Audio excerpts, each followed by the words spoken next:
I'm going to make you spell this out for us.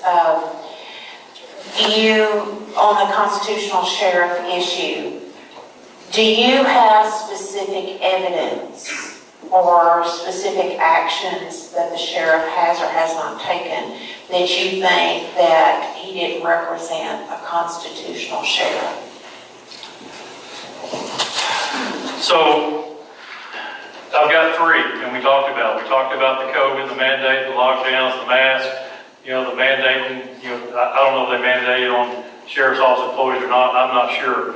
But COVID, Second Amendment, and then, of course, we'll talk about, the stroll down Broadway with BLM.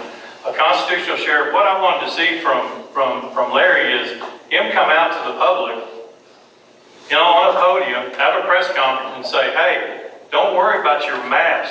You have the freedoms, you have the liberties to do what you want with the COVID vaccines, the wearing the mask, the church is closing. We're not going to do that. We wouldn't have done that. I wanted to see him come out with the Second Amendment and say, hey, let's talk about, the government coming in here and taking our firearms away. I want to see the sheriff, which he should, stand up and tell the public that it's not going to happen under his watch.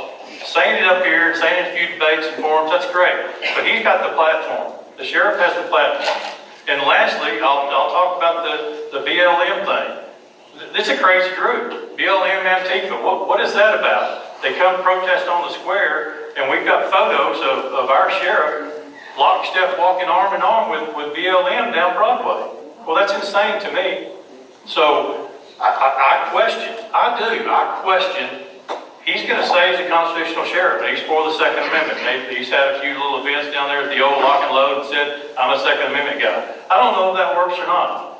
But for me, I don't think he's a constitutional sheriff. A true constitutional sheriff. Thank you. Sheriff Smith.